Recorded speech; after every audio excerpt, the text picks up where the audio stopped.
All right, ladies and gentlemen, welcome back. Here was the triangle that you were supposed to solve, find all the angles and sides. So let's go ahead and do it together. Make sure you got it. So this angle is 45, this angle is 90.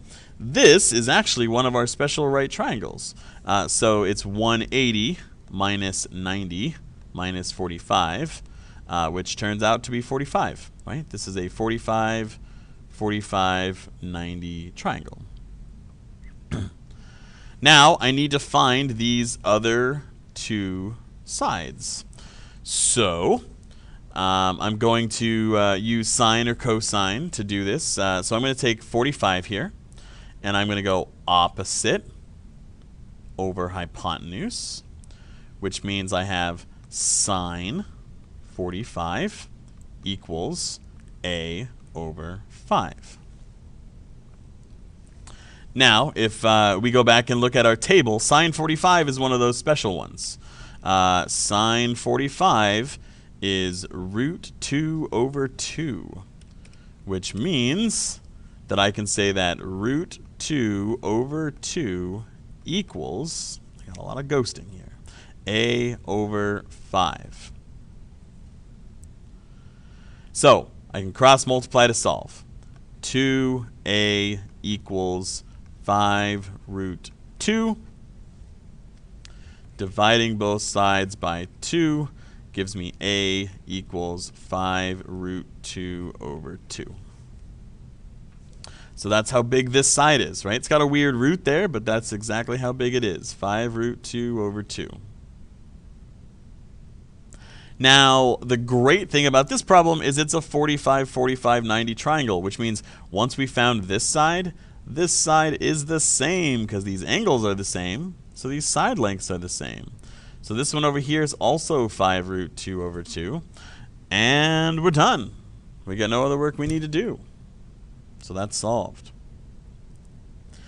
All right, so if you got any questions on this one, please make sure you let me know. Otherwise, let's go ahead and do our last couple of context examples where we're going to need to draw the triangle ourselves here. So while standing at Yavapai Point near the Grand Canyon, you measure an angle of 90 degrees between Powell Point and Widros Point.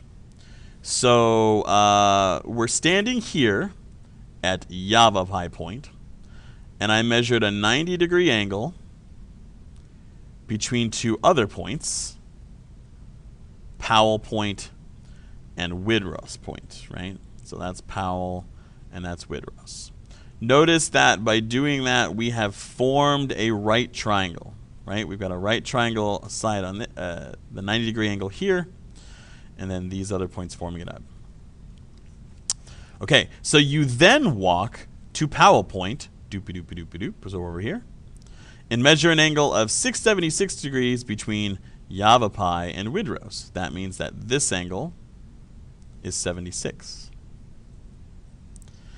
And now we see that the distance between Yavapai and Powell is 2 miles. So how wide is the Grand Canyon between Yavapai and Widfors? So that's the side we're looking for. Notice the most difficult part about this problem is drawing the triangle, right? It's following those careful directions in order to make the triangle work. Once you have this, it's the same as the problem we just did. We have an angle. We have to find the appropriate trigonometric identity.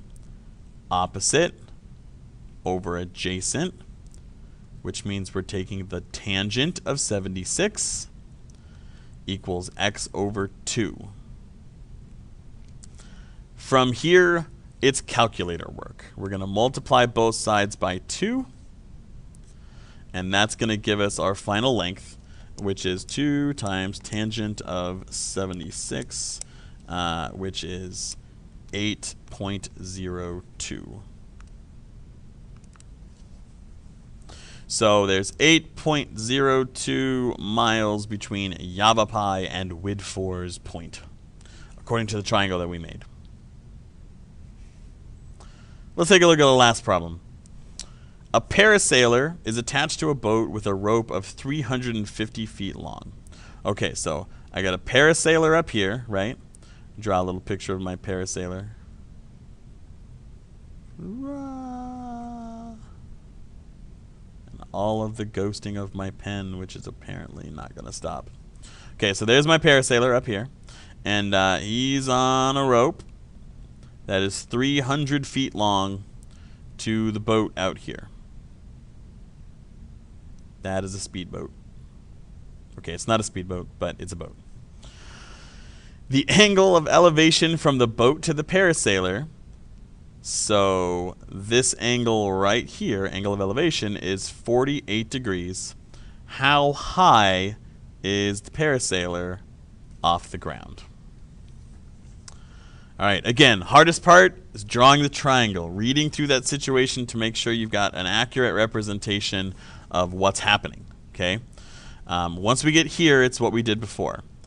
You find the appropriate trig identity. Opposite, hypotenuse.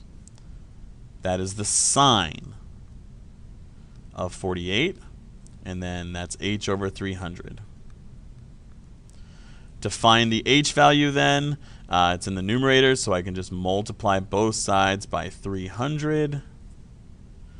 And I end up with 300 times sine 48, which is calculator work. And I get h equals 222.94 feet. Because he's apparently very close to the boat. This is not drawn to scale. He is very high up, and this is probably, we could find this length if we wanted to, but it's going to be shorter. But that's it, right? Using context to make these questions, the most difficult part is drawing the triangle. So always draw a picture, right? Draw a picture. Very important that you always draw a picture, all right? So that is it for this lesson. Thank you very much for watching. We will see you another time. Bye.